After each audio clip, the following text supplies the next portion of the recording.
Parfois, la manipulation de l'opinion se produit de manière inconsciente. Certains mots sont répétés avec enthousiasme dans les médias, sans que l'on discute jamais de leur sens.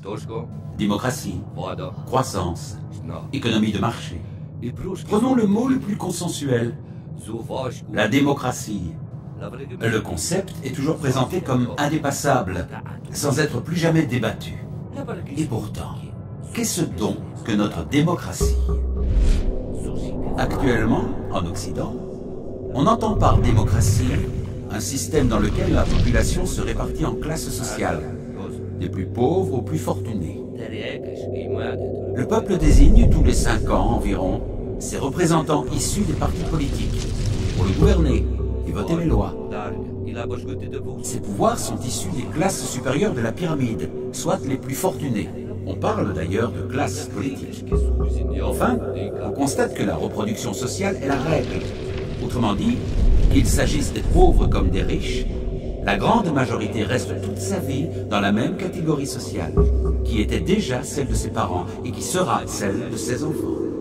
Si on regarde la démocratie du point de vue de la répartition du pouvoir selon le sexe, on se rend compte bien vite de la sous-représentation des femmes dans les instances du pouvoir, alors même qu'elles constituent la moitié de la population. En observant la couleur de la peau, on se rend compte également que la pyramide est proportionnellement plus blanche à son sommet qu'à sa base dans la plupart des démocraties.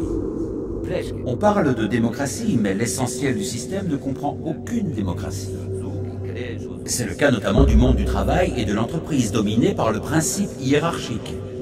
Et la plupart des domaines de la vie, l'énergie, le transport, l'école, les services publics, la finance. Dans le monde des médias, on observe une forte concentration des acteurs qui ont par ailleurs d'autres intérêts. Les armes, les avions, le luxe, le bâtiment, les télécommunications.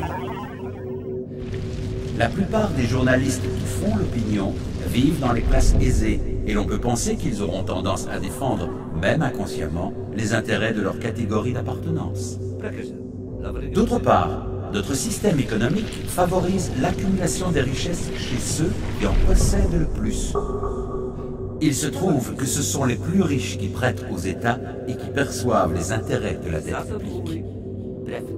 Aujourd'hui, les plans de rigueur qui réduisent les salaires et la protection sociale reviennent donc à faire financer par les plus pauvres la dette détenue par les plus riches.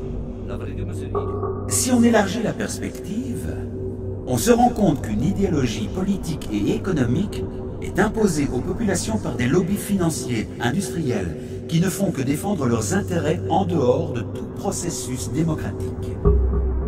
Nombre d'entre eux ont d'ailleurs des budgets nettement supérieurs à ceux de la majorité des États. Ils influencent les décisions politiques, les lois, et parfois même financent des partis politiques. Conséquence, rigueur, chômage et misère pour les uns, richesse en pleine explosion pour les autres. Preuve en est, l'endettement de tous les États du monde est égal aux actifs de seulement 10 banques.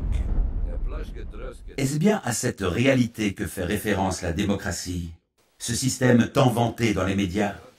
N'y a-t-il pas là une forme de manipulation de la population? La vraie démocratie ne reste-t-elle pas à inventer? Mon nom est Lazarus et je vous souhaite bien le bonjour. Démocratie. Démocratie. Dans une démocratie, c'est le peuple qui est le maître. N'hésitez pas à commenter ou à partager ceci avec vos amis.